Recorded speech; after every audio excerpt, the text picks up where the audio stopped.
Hello students, आज मैं आप लोगों की डिमांड पे मुझे कमेंट बॉक्स में किसी एक स्टूडेंट ने लिख करके भेजा था कि मैम लेसन 8 ले लीजिए। तो क्योंकि कुछ प्राइवेट बुक्स में मुझे पता चला कि लीनियर इक्वेशन ही लेसन 8 है। वैसे कोई और चैप्टर हो तो आप कमेंट बॉक्स में ज़रूर करके बताइएगा। तो लीनियर इक्वेशंस, अब लीनियर इक्वेशंस क्या होती हैं तो मैं आपको बता दूं, लीनियर इक्वेशंस जो हैं जिनकी डिग्री हमेशा 1 होती है। डिग्री 1 का मतलब ये है, सपोज ये इक्वेशन आपकी x + 4x = 3, ये इक्वेशन आपकी गिवन है। तो यहाँ पे आपका पहली बात तो वेरिएबल जो है वो एक वेरिएबल है। एक वेरिएबल का मतलब होता है कि जो भी यहाँ पे आपका एक्सप्रेशन है, जैसे x के रूप में जो भी अल्फाबेटिकल वर्ड है वो एक हो, एक के अलावा दूसरा ना हो। जैसे यहाँ पे एक है, हो सकता है कि ये इक्वेशन जो है इस तरह की होती तो यहाँ पे x और y दो अल्फाबेटिकल टर्म हो जाते, तो ये 2 वेरिएबल्स हो जाती। These are known as variables. इन्हें वेरिएबल कहते हैं, इन्हें न्यूमेरिकल्स या कांस्टेंट कहते हैं। तो इस तरह से ये कोई एक एल्जेब्रिक एक्सप्रेशन बनता है। तो इस प्रकार से हमको यहाँ पे जो लेना है, हमको यहाँ पे आपका 1 वेरिएबल यूज करना है, ठीक है। और साथ ही साथ यहाँ पे डिग्री लीनियर क्यों कहा गया है, इसको कहते हैं क्योंकि 1 यहाँ पे लिखा नहीं है, कुछ भी पावर यहाँ पे है वो 1 है आपकी, ठीक है। तो यहाँ पे जो पावर 1 है तो इसका मतलब क्या हुआ कि डिग्री यहाँ पे 1 है। तो जो लीनियर इक्वेशंस एक्चुअली होती हैं वहाँ पे डिग्री 1 ही होती है, तो उन्हीं को लीनियर इक्वेशंस कहते हैं। तो यहाँ पे मैंने एक क्वेश्चन ले लिया है जो कि इस तरह का है। अब ये जो क्वेश्चन है उसमें क्या करना है कि solve the following equation and check the result. साथ में रिजल्ट को भी चेक करना है इसमें। तो ठीक है, पहले हम इस इक्वेशन को सॉल्व करके बताएंगे कि इक्वेशन कैसे सॉल्व की जाती है।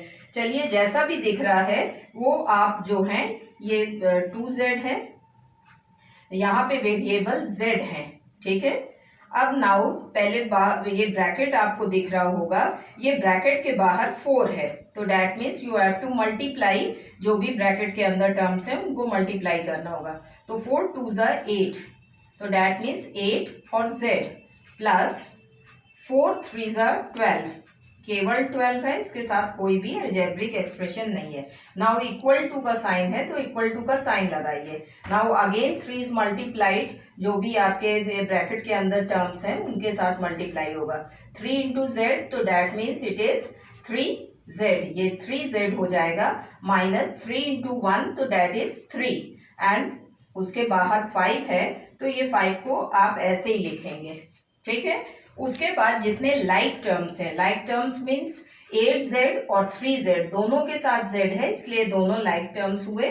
तो 8z इधर से आप टर्म को ट्रांसफर कर रहे हैं तो ये प्लस है तो माइनस हो जाएगा इधर आकर के, तो 3z इक्वल टू, अब 12 जो है वो इधर का लाइक टर्म है, आप इस साइड पे ले जाइए इसको, -3 + 5 ये पहले से ही आपके यहाँ पे मौजूद हैं, और यहाँ पे +12 को आप ट्रांसफर करके ले गए हैं, तो ये आपका जो है साइड चेंज होने की वजह से इसका साइन भी चेंज हो जाएगा, -12 हो जाएगा। अब चलिए सॉल्व करते हैं। 8 - 3 डेट इज 5z, और यहाँ पे इसको हम करते हैं सॉल्व, तो ये -3 और -12 डेट इज -15, और -15 + 5 इट मीन्स -10।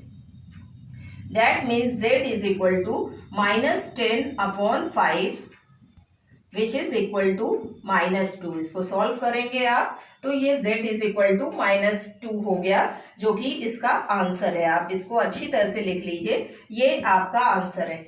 अब दूसरा पार्ट इसका ये है कि आप सॉल्व कीजिए, वैल्यू निकालिए, उसके बाद चेक द रिजल्ट। अब इसका चेक कैसे करना है रिजल्ट, देखिए ये लेफ्ट हैंड साइड बोली जाती है and this is the right hand side.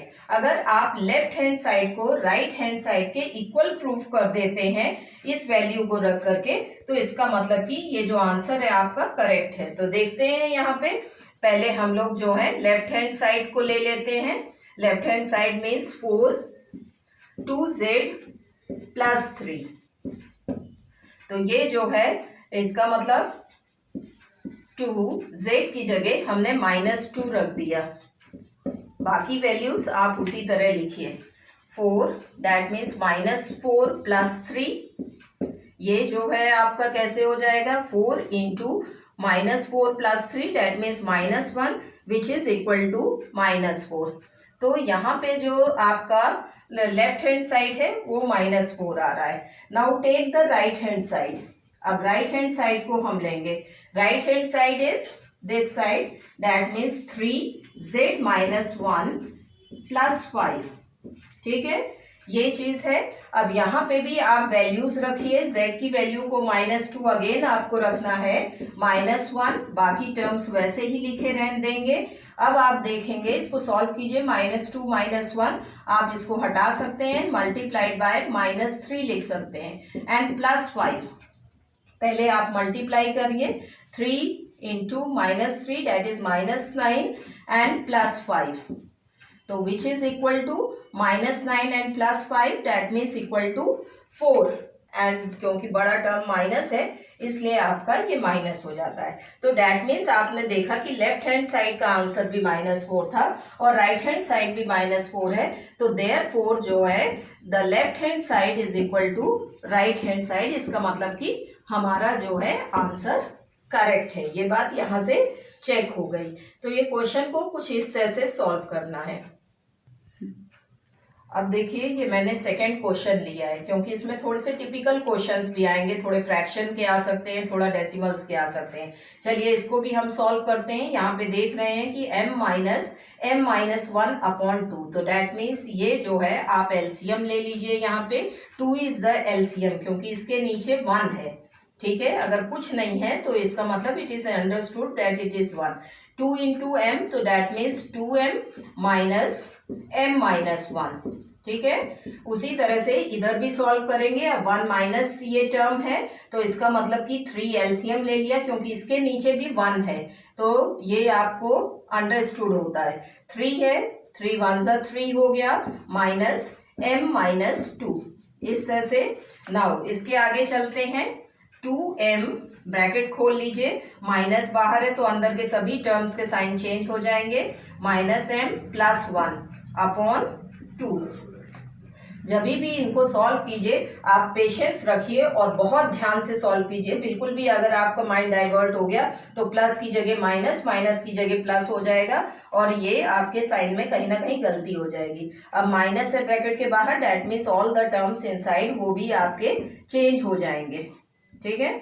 ये हो गया। अब इसको 2 - 1 तो डैट मीन्स ये दोनों लाइक टर्म्स हैं, तो डैट मीन्स 1 का मतलब हो गया, खाली m आप लिख दीजिए, m + 1/2, और इस तरफ m माइनस ये आपका हो गया -m, और 3 + 2 तो डैट मीन्स इट इज 5/3, ये हो गया आपका।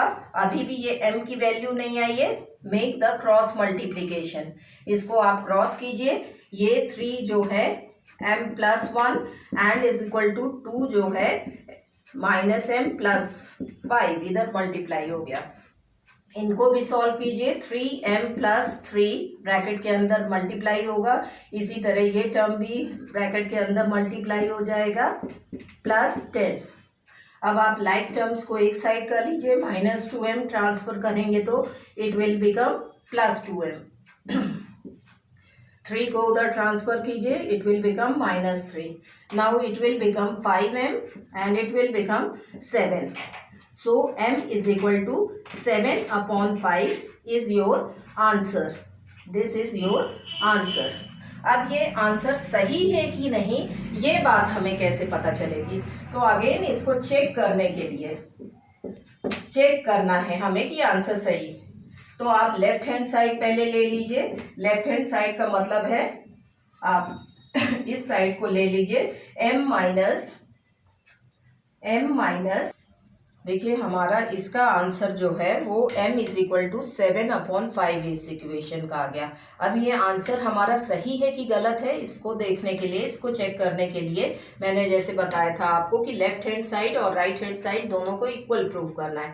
लेफ्ट हैंड साइड इस क्वेश्चन की क्या है? It is m minus bracket m - 1/2। तो चलिए हम लोग इसकी वैल्यू पुट करते हैं। m की जगह हमने 7/5 लिखा, माइनस m की जगह अगेन हमने 7/5 माइनस 1/2 कर दिया। अब इसको सॉल्व करेंगे। 7/5 जैसे लिखा था, बाकी चीज़ें जैसे लिखी थी, ब्रैकेट के अंदर हमने 5 को लिख दिया, 7 माइनस 5 ये आपका एलसीएम लेने से आ गया, और अपॉन 2 इसके नीचे है। फिर आगे इसको सॉल्व किया, 7/5 ऐसे ही लिखा हमने, ये आ गया आपका 2/5 माइनस साथ में था इधर, तो 2/5 आया, मल्टीप्लाई इसको कर दिया भाई, ये डिवाइडेड है नीचे 2, तो इट इज़ मल्टीप्लाइड 1/2, तो 7/5 माइनस 1/5 ये हो गया आपका, इसको एलसीएम लिया 5 को, 7 माइनस 1 डैट इज 6/5। अब चलिए राइट हैंड साइड में इसकी वैल्यू रख करके देखते हैं। राइट हैंड साइड जो है वो भी आपका 1 माइनस m माइनस 2/3, ये आपका जो है राइट हैंड साइड है। इसमें हमने वैल्यू रखी m की 1 माइनस ये m था, तो इसकी वैल्यू 7/5 माइनस 2/3 इस तरह से रख ली। 1 माइनस ये अंदर जो है 5 एलसीएम ले लो आप, 5 एलसीएम लिया तो 7 माइनस ये 5 2 10, तो ये माइनस 10 और (3). अब आप आगे चलिए, 1 माइनस इसको सॉल्व किया, 7 माइनस 10 तो डैट इज -3/5। इसको हमने ब्रैकेट में ही लिया रहने दिया क्योंकि बाहर जो है माइनस ऑलरेडी है और इसके साथ भी माइनस है, तो दोनों जो है उनको अलग अलग दिखा दिया। मल्टीप्लाई ये 1/3 भी हमने कर दिया यहाँ पे, तो इक्वल टू ये आ गया आपका 1, अब माइनस माइनस ये हो गया आपका प्लस, इधर 3 कट गया तो ये हो गया ऊपर से 1/5। आपने 5 फिर एलसीएम ले लिया तो डैट इज 5 प्लस 1, तो डैट इज इक्वल टू 6/5। तो इसका मतलब आपको क्या दिखाई पड़ रहा है यहाँ पे, 6/5 लेफ्ट हैंड साइड और 6/5 राइट हैंड साइड, तो both left hand side and right hand side are equal, तो that means the answer is correct.